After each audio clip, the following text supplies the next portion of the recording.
Well, I hope it's recording this time. What we have here is a comic book page that I'm currently inking. It is the moon in some vines going through some trees in the wind. I'm working on these leaves here right now. What I'm doing is I'm redrawing an old comic book page from about 35 years ago that I drew as when I was in university, and it was pretty rough. Like, I liked it at the time, but I kind of shortcutted the leaves, as you can tell. And I wanted to go back because I liked it, though I didn't have the skill at the time to do it. So I'm taking the original drawing and now I am drawing over it to improve the look of it. And I think it's starting to come along pretty good here. There's some pretty good detail in the leaves going on here. And I'm just going to zoom in here for a bit and draw a few more of these leaves. I was working on this tree down here in the background. Yeah, let's go right back into that tree down there. Zoom in. I think I'll work on this edge right here. So I got these leaves right up here are mostly in the moonlight, so I'm not going to shade these in much or at all. I'm just going to have a little branch come out here, grab it, give some support for how these leaves are being held up. You don't draw every branch, you just draw a couple sneaking through here and there. If you drew every one of them, there would be, you'd have to have x-ray vision to see them all. And these leaves right here, this is on a lower part of the tree is the idea. And they're getting a little bit of shadow from those higher leaves. So I'm going to make these a bit darker. Stick these together to a few things. Alright. Now because this is a further back tree, I'm not going to put in too many leaves back here. It's not going to serve much purpose. This leaf here, I'm going to put some spine on it, and then I'm going to shade it down on both sides. Shade it in on both sides. Alright, and then we have a branch over here, and then I'll get a few more leaves over here. And then go back to finishing up these leaves that are sticking out up here. And have some overlapping. I like to overlap the leaves because, well, that's what they do. Leaves do not come in a flat panel unless you're a 3D asset from 20 years ago, where they get an image of all the leaves and they put them on one plane, which would be like just like a sheet of glass, and you'd project that image onto the tree, and then they would have several planes overlapping in maybe 6 different directions, and that would make a tree. And it looks pretty good from a distance, and you don't need an excessive amount of detail even here because it's a far back tree. But I want it to be. So when I got that done, now I got my night sky coming in here. I just kind of blocked it in there. So what I'm going to do now is, with this fine pen I got out here, I'm going to trace around the edges of the silhouette of these leaves here, so they show up really nice against the night sky there. Give that a real strong shape. There you go. I like that. Yeah, that's nice. This is a story where it's a person wakes up in the middle of the forest. He's lying on the forest ground, and he's looking up at the moon, and he has no idea how he got there. Now the concept of the story is based on a short poem I wrote about 35 years ago when I was in university, and basically he ends up discovering that how he got there was he's a werewolf. He's a werewolf, yes, he is. Not one of those nice ones, though. One of those ones that actually goes around attacking people. He's not the romantic type. And in this case, he has a tragedy when he finds out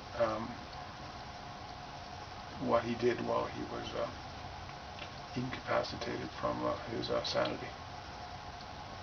Yeah, he voted Democrat. I bet all insane monsters would probably do that. Not knowing any better. It could be the temporary insanity could be the only explanation I could come up with.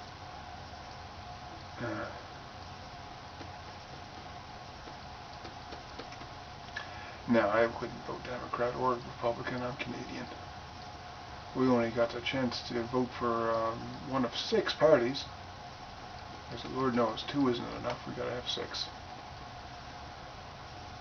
But fortunately, we've had enough pain up here the last few years, and I think we'll be getting new government soon. Some people really like Trudeau. I don't know why. I think when Trudeau first got in, you know, I was willing to give him a couple of years chance, see how he did. Well, I'd have to say he's had enough years now. Time for new government now. And I think that it's healthy to change your government every 4 or 5 years anyway. Because if you're in there too long, you just start to get too many ties to lobbyists and stuff. And anyway, that's got nothing to do with my drawing. If you're not political, then you're not even trying. Because unfortunately, politics, you may not care about it, but it will care about you. And people find it in the harshest ways sometimes. Say, well, I didn't vote for this. I didn't vote for this tax. Yep.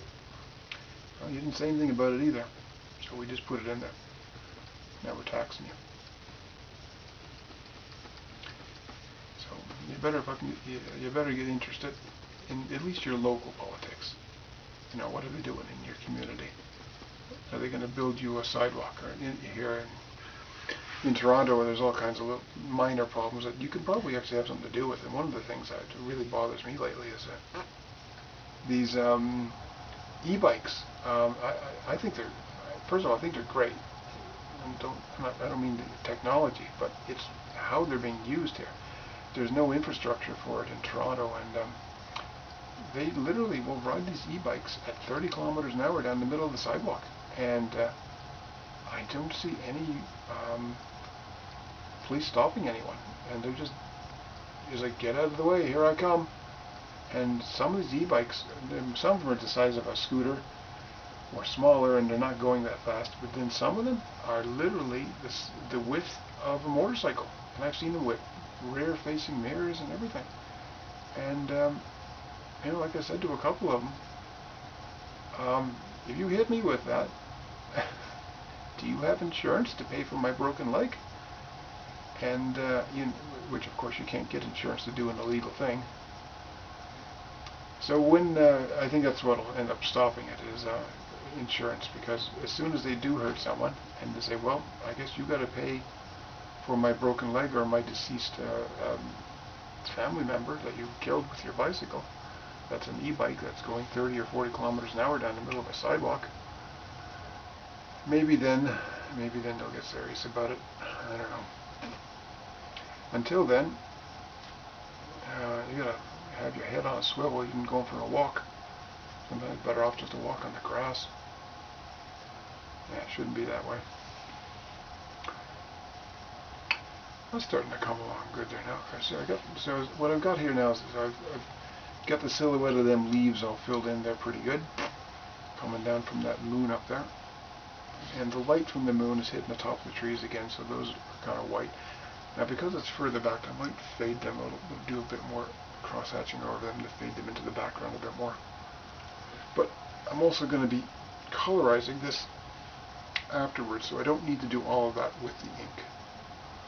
I do like the look of the harsh ink, though. Let me just turn off that background for a moment, see what it looks like without the background. Yeah, let me zoom that back. I haven't turned off the old drawing for a while. Oh, look at that. Cool. You can see I haven't done any of this gray stuff here yet, and that's what I'm working on. Now, I'm not going to draw leaves with all of this. That would literally drive me insane. I'd be the one on the sidewalk looking for someone to run me over. But I'm going to fill in a bit more area here. I want these leaves here to be telling the story of this tree more importantly. I don't need that much. It's going to be mostly cross